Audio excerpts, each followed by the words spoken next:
So when we got done with Infamous 2, we had given players this choice if they wanted to kind of heroically sacrifice Cole or keep him alive at the expense of kind of the human population. The game shipped, and we started seeing trophy data, and 78% of players decided to sacrifice Cole. So we wanted to honor their choice. Moving forward onto the next game, we said, all right, well, Cole's dead. People have voted for this. Let's make a new hero. And that's where Delsin came from, really. The origin story for Delsin is that he's dragging this guy out of a bus crash. And this guy happens to be a conduit, a superhuman who can control smoke. And Delsin, he notices smoke around his hands, and he doesn't know what's going on at this point. But it turns out that he's actually absorbed some of this guy's ability to control smoke. And we would be foolish if we didn't have him encounter, another conduit along the way and absorb some other powers. But for now, smoke is what you got.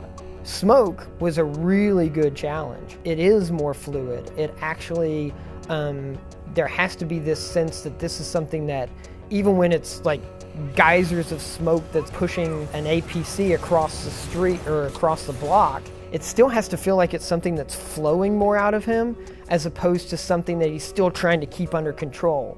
So a lot of the stuff in the past had to do with really contorted hand poses and then just trying to keep everything in check, almost like a photon blaster.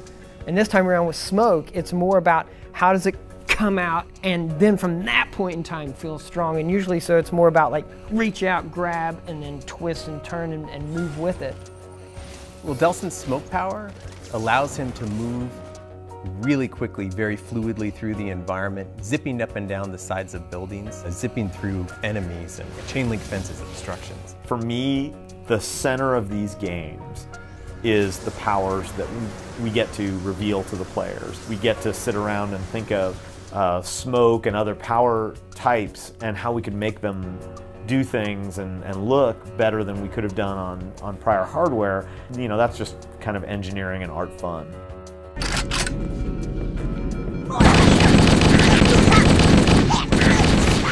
My development background is from first-person games. There's a lot of very subtle nuance that first-person games have been working on for years and years and years that third-person games can benefit pretty directly from. Usually when people call me Mr. 30 Seconds, they're referring to something else. But I appeared on camera at some point and talked about 30 seconds of fun. And I think that's become kind of a shorthand for a certain style of game where you nail simple mechanics that can be combined in lots and lots of different ways. And I think that's the aesthetic that I'm trying to bring to Infamous Second Son. You learn a lot from sitting in focus tests, and I'd see people play Infamous 1 and 2 and see the way they behaved. I'd then see Cole in a cutscene, and I'd say, well, these don't look like the same guy, you know what I mean?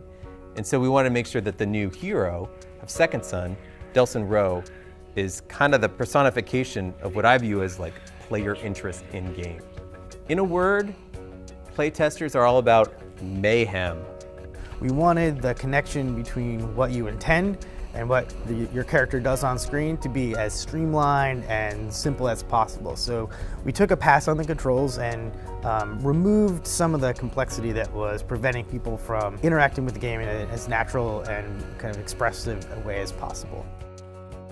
For us, we've been able to kind of like get the best of both worlds because we're taking an existing universe that we're very familiar with and has a strong backbone to it, and we're exploring a different facet of that. And it's been great. It's been exhilarating because it's like we get to go through and say, okay, here's our rules that we've already established. Here's what the game is like and everything. Now let's think about it in a different light with a different character that we can build from the ground up and make just as exciting. So it's very much sort of in the same fabric of those games, but it stands on its own. I mean, it's a continuation of the universe, but it's really a new window into it. It's a new character with new abilities in a new city, and I think that we don't want to get wrapped up in spending the first 10 minutes of the game explaining to you what happened. It's rather, hey, look, that happened. Here's the new story. Here's where we're beginning.